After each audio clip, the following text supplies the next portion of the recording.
In terms of manhunt, pwede talaga kami sumali. Binabantayan namin, mali mo, nagtago sa landfill, nagtago sa estero, nagtago dyan sa kalsada. Ayan, pwede nyo kami maasahan dyan. Kayo po, alam po namin na maganda po ang trabaho ninyo ngayon sa MMDA. Pero may clamor po kasi sa social media na kunin kayo ang inyong serbisyo para tulungan daw po ang ating authorities na maaresto po si Senator Bato de la Rosa. Your thoughts po about this, sir? Part pa rin naman ako ng gobyerno eh. Kaya sa manhunt, in terms of manhunt, pwede talaga kami sumali. Binabantayan namin, mali mo, nagtago sa landfill, nagtago sa estero, nagtago dyan sa kalsada. Ayan, pwede nyo kami maasahan dyan. O, di ba? Pero sa ibang mga areas na may iba namang mga office of primary responsibility, eh, sila naman trabaho kasi whole of government approach nga eh. Yeah, General, just to follow up, para tumbukin natin. Si Sir na Go, go, go.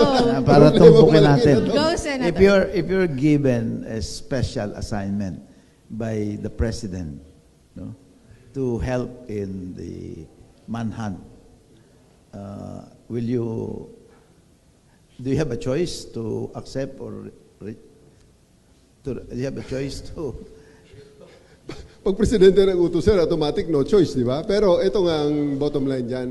Ang pagtingin ko dyan sa mga bagay na yan kasi institutional yan eh. It's not about a person. It's not about me. It's not about Senator Bato. It is about a process. It is about a system. It is about a law.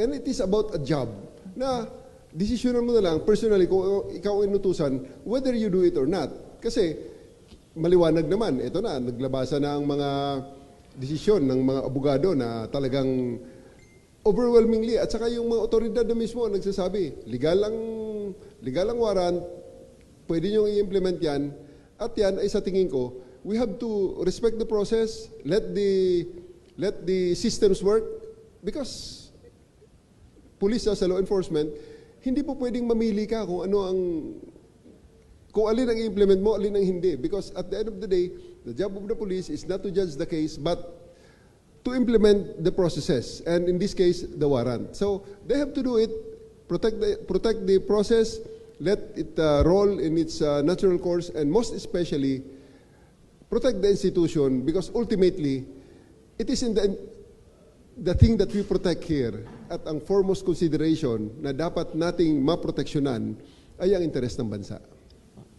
Isa na lang po, kahapon po kasi nabanggit ni Justice Secretary Frederick Vida na nag-request po yung DOJ Special Panel of Prosecutors ng CCTV footages doon po sa vicinity ng Senate para daw po sa investigasyon doon sa apparently na pagtakas ni Senator Bato de la Rosa. Nakapag-usap na po ba ang DOJ at ang MMDA at naibigay na rin po ba ng MMDA yung requested CCTV footages?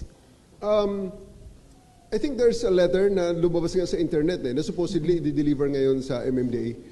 Whatever the investigating authorities needs and whatever the other agencies of the government needs, the MMDA is ready to cooperate and we will give them all the information that is in our database.